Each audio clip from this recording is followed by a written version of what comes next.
ساری زندگی تلاوت کرتی رہوں گی، قرآن پڑھتی رہوں گی، لہذا مجھے شادی کی ضرورت نہیں۔ یہ نہایت ہی گندی سوچ ہے، شریعت میں اس کا کوئی وجود نہیں۔ یہ کہنا ہی ان کا بیوقوفی ہے۔ قرآن ہی نے تو حکم دیا ہے نکاح کرو، قرآن کا حکم ہے نکاح کرو۔ وہ کہتی ہے مجھے قرآن سے نسبت ہے، میں قرآن پڑھتی رہوں گی، قرآن سے شادی ہو گئی۔ یہ غلط ہے، اس طرح کی سوچ ہی اپنے گھروں سے ختم کی جائے۔ دوسرا ایک سوال یہ ہے کہ جو نو مسلم ہے عورت، ابھی کلمہ پڑھا ہے، اس سے شادی بالکل ٹھیک ہے۔ اگر غور کیا جائے کہ عام ہمارے معاشرے میں اور نئی مسلمان ہونے والی دینی معلومات تقریباً برابر۔ یہ نہیں ہے کہ ہمارے دینی گھروں میں رہنے والی عورتوں کو دینی معلومات ماشاءاللہ خوب ہیں، کوئی ایک ہزاروں میں سے تو ساری زیرو ہے۔ اس کی فکر بھی چاہیے۔ یہ بھی یاد رکھنا کہ دین صرف نماز پڑھنے کا نام نہیں ہے، پورے دین کی تعلیم، پورے دین کے معلومات، اخلاق ہونے چاہیے۔ تو اگر نو مسلم ہے، کلمہ پڑھا، مسلمان ہو گئی، ٹھیک ہے، اس سے نکاح کر لے، لیکن شدت اور سختی تو ہے نہیں۔ اسلام نام ہے خوشی کا، لا اکراہ فی الدین، دین میں سختی نہیں۔ اس کا یہی مطلب ہے کہ سختی سے، ڈنڈے سے مسلمان کرو، ایسا نہیں ہوتا۔ جب مسلمان ہو جائے تو اسلامی قوانین کی پابندی کرنا اس پر ضروری ہے، نہیں کرے گا تو اسلامی حدود لگیں گی۔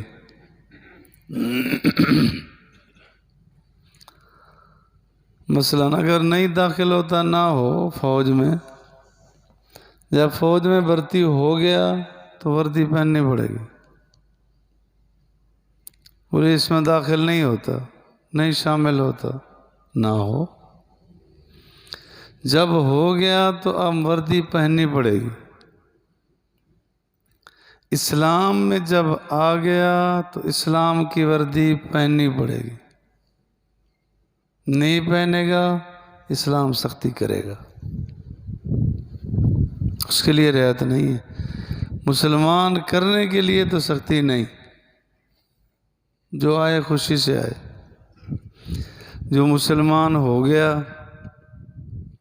نعوذ باللہ نعوذ باللہ نعوذ باللہ، پھر اسلام سے پھرا، اس کے ساتھ اسلام میں کوئی نرمی نہیں، کیونکہ جو اسلام کا مٹھاس نہیں چاک چکا وہ تو ٹھیک ہے، جس نے اسلام کی مٹھاس چکھی ہے پھر پیچھے ہٹے، اس کو مرتد کہتے ہیں۔ شریعت میں اس کے لیے رواداری نہیں ہوتی۔ اس کو اسلام سمجھاؤ، سمجھتے ہیں تو ٹھیک، نہیں تو اسلامی حکومت اسے پھانسی لگا دے گی۔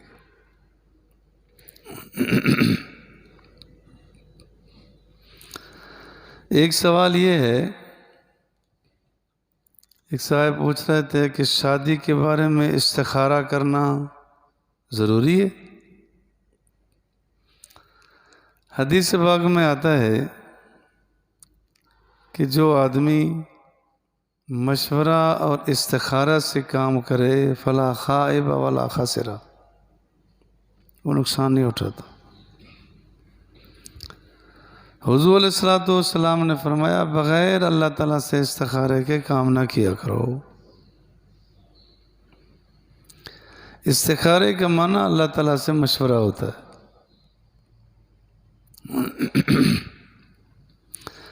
لیکن آپ علیہ الصلوۃ نے جو استخارے کی تعلیم دی ہے، صحابہ فرماتے ہیں ایسے ہمیں تعلیم دی، ایسے تعلیم دی جیسے فاتحہ سکھائی۔ دعا استخارہ جو بتائی گئی اس میں صیغے متکلم کے بہتر ہے خود کرے. اور استخارے میں کبھی تو ایسا ہوتا ہے کہ کبھی کوئی آیت آ گئی. میرا اپنا ایک واقعہ ہے. ایک مرتبہ نا کوئی جنون سا ہوا کہ میں پڑھنا پڑھانا چھوڑ دوں اور میں تجارت کروں. میں دین پشریف گیا. میں مصراج احمد صاحب رحمۃ اللہ علیہ سے مشورہ کیا تو فرمایا استخارہ کر لو. بہتر تو نہیں لیکن استخارہ کر لو. میں نے استخارہ کیا تو 3 راتیں مسلسل یہی آیت پاک آئی ان الانسان لفی خسر. تو میں نے ان سے عرض کیا تو انہوں نے کہا کہ یہ تو واضح ہو گیا کہ ادھر خسارہ ہی خسارہ ہے. تو ٹھیک ہے جدھر کام کر رہا ہے. میں نے کہا جی لوگ تانے دیتے ہیں باتیں کرتے ہیں کہ وہ جی مولوی ایسے مولوی ایسے. کہتے رہیں وہ اپنی جہنم بنا رہے ہیں تجھے کیا. تو اپنا کام کر. تو شادی ہو یا کوئی کام ہو اس کے لیے استخارہ کرے. مفتی اعظم مفتی شفیع صاحب رحمۃ اللہ علیہ فرماتے ہیں میں جا رہا ہوتا ہوں آگے 2 راستے آ جاتے ہیں کہ ادھر یا ادھر تو میں وہاں کھڑے ہو کے استخارہ کر لیتا ہوں. استخاروں کے لیے کوئی لمبی چوڑی وقت نہیں چاہیے. بس آنکھیں بند کر لے توجہ اللہ کرے اللہم اخر لی واختر لی. جدھر کا خیال جم جائے بس اسی کا نام استخارہ ہے. تو استخارہ کرنا چاہیے. اگر کوئی آیت آ جاتی ہے کوئی حدیث آ جاتی ہے کوئی بزرگ کی زیارت ہو جاتی ہے کوئی چیز نظر آ جاتی ہے اس کا اندازہ لگائے نہیں تو کسی سمجھدار سے پوچھ لے. استخارہ کرے. استخارے کے بغیر نہیں. استخارہ کرنا چاہیے. ایک یہ سوال ہے کہ بیمار عورت بھی نکاح کرے یا نہ کرے. اگر ہے کوئی معمولی بیماری پھر تو نکاح کرے.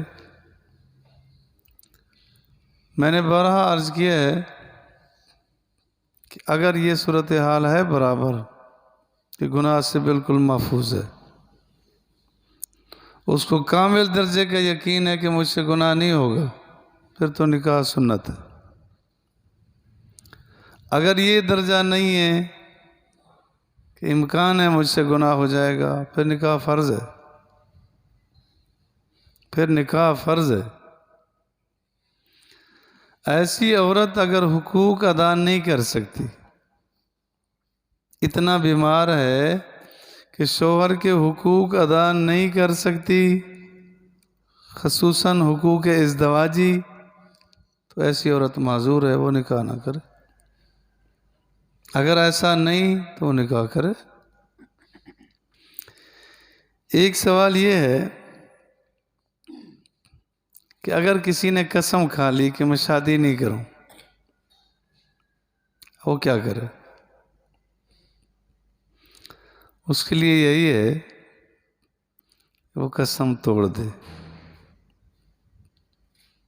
قسم ٹوٹے گی شادی کے بعد ہی. قسم کھائی تھی میں نکاح نہیں کروں گا وہ نکاح کر لے قسم ٹوٹ جائے گی. اب قسم کا کفارہ ادا کرے. وہ قسم پہ کھڑا ہے کہ شادی نہیں کروں گا ساری زندگی زنا کرتا رہے پھر ٹھیک ہے. نہیں یہ قسم توڑ دے اور قسم کا کفارہ ادا کرے گا. قسم کا کفارہ اس قسم کی قسم ہو تو پہلے تو یہ ہے کہ 10 آدمیوں کو کپڑے پہنائے. اگر اس کی طاقت نہیں ہے تو 10 آدمیوں کو کھانا کھلائے. کھلاتا ہے تو صبح شام کھلائے گا. دیتا ہے تو صدقہ فطر کی مقدار دے گا. اگر یہ ہمت بھی نہیں تو ٹھیک ہے پھر 3 روزے رکھے.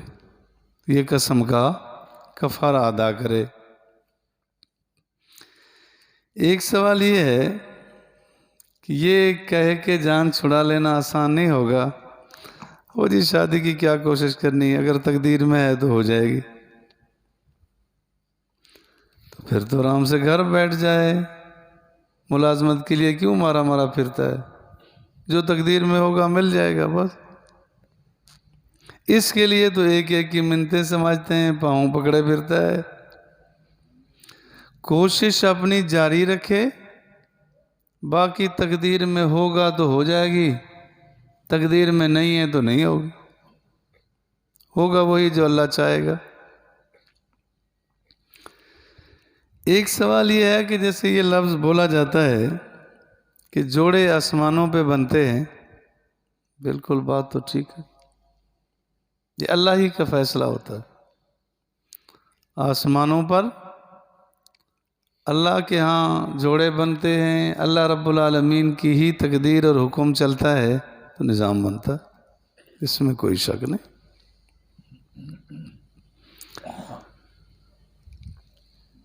نہایت ہی منحوس حرکت اور عادت ہے کہ صرف اس نظریے سے بچی کی شادی نہ کرنا کہ شادی کریں گے تو مال بھی دینا پڑے گا،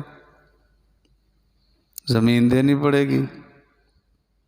بے شمار واقعات ہیں کہ اس وجہ سے بہنوں کی شادی نہیں کی کہ دیتے ہیں تو زمین دینی پڑے گی۔ واقعہ ذہن میں آیا، ہمارے بزرگوں میں گزرے مولانا محمد لقمان علی پوری رحمۃ اللہ علیہ، بڑے مخلص خطیب تھے۔ وہ علی پور کا سید پور کا واقعہ سنایا کرتے تھے کہ ایک بھائی نے اپنی بہن کی شادی نہیں کی، کئی مربع زمین تھی کہ زمین دینی پڑے گی حصے میں جو اس کا حصہ بنتا۔ جس وقت اس کا موت کا وقت قریب آیا نا اس کی بہن کا، تو بھائی کو بلایا، بھائی سے کہا دیکھ بھائی، میں اللہ کا شکر ادا کرتی ہوں کہ زندگی بھر مجھ سے گناہ نہیں ہوا، لیکن کبھی کبھی ایسی حالت بھی آئی مجھ پہ، کتے کی آواز سنی تو جی چاہا اس سے زنا کرا لوں، میں تو اب مر رہی ہوں، اللہ کے لیے اپنی بیٹیوں کے ساتھ یہ ظلم نہ کرنا، صرف مال کے پیچھے کہ مال دینا پڑے گا، زندگیاں تباہ کر دی، یہ بڑی غلطی پر ہے، مار تو پھر بھی قبر میں لگے گی۔ ایک سوال یہ ہے،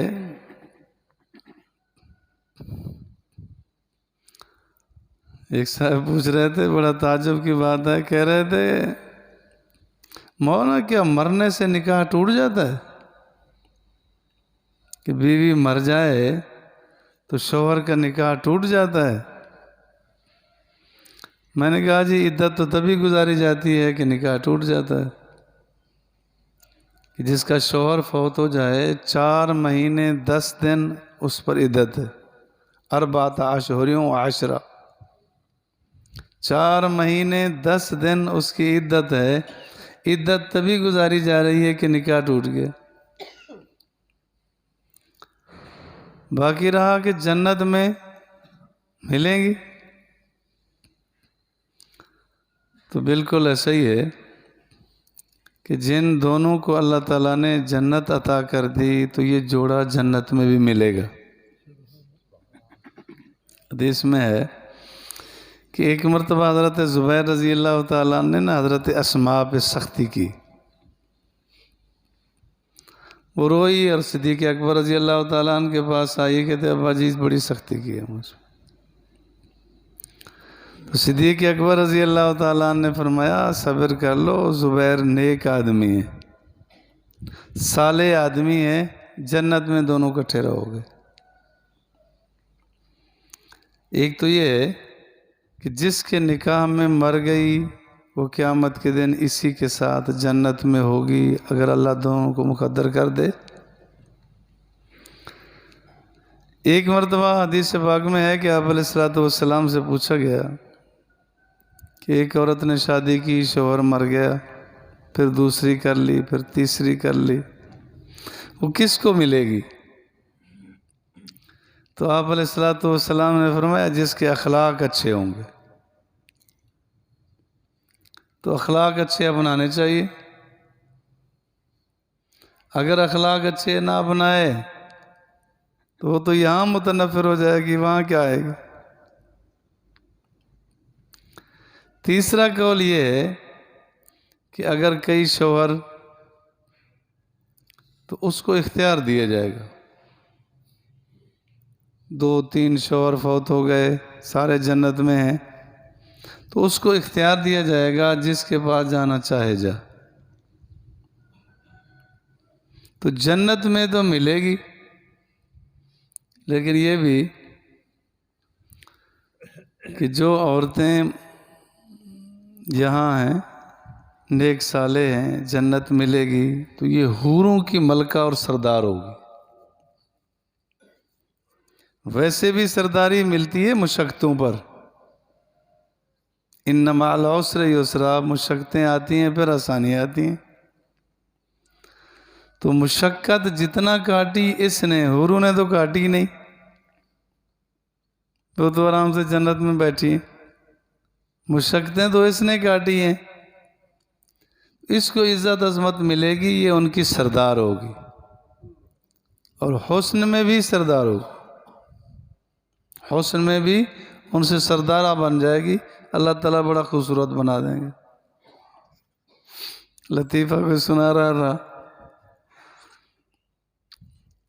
کسی نے کہا کہ جی اللہ تعالیٰ کرم کرے تو فلاں جنت میں چلی جائے گی۔ اس نے کہا اگر وہ جنت میں جاتی ہے تو میں نہیں جاؤں گا۔ کیوں؟ اس نے کہا انہیں یہاں مجھے ناک میں دم کر رکھا ہے، جنت میں میرے ساتھ کیا کرے گی؟ یہاں تو پھر بھی کوئی کام وام ہے، دائیں بائیں مصروفیت ہے، جنت میں تو مصروفیت کوئی نہیں ہوگی، سر کھا جائے گی میرے۔ اتنا جو شوہر تنگ ہے بیوی سے، وہ کیا ہوگا؟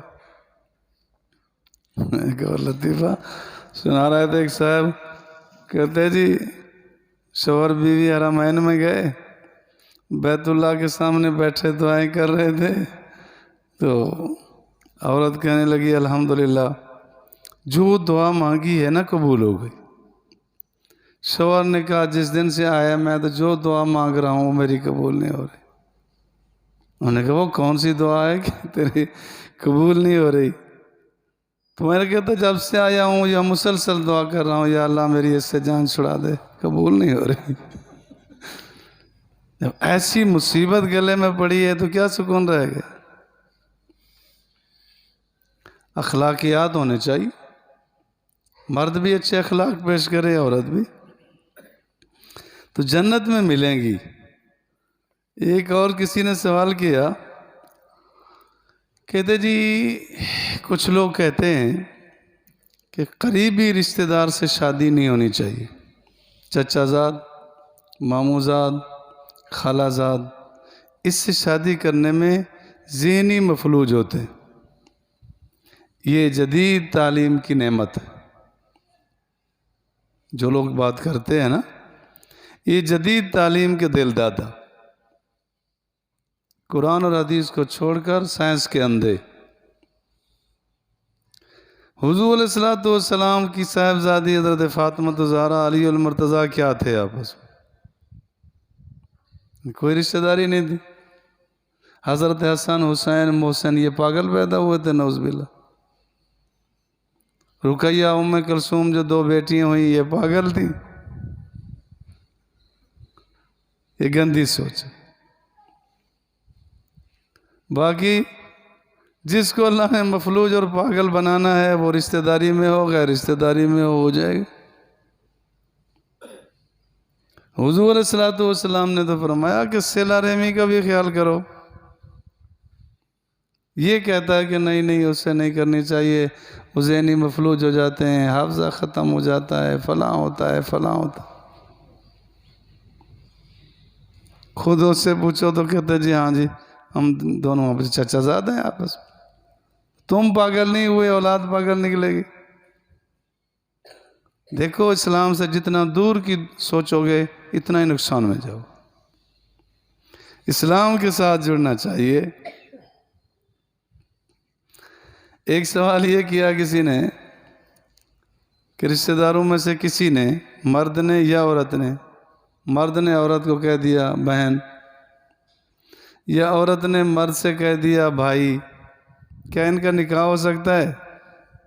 بالکل ہو سکتا ہے، کہ اسلامی حوالے سے کہہ ہی دیتے ہیں۔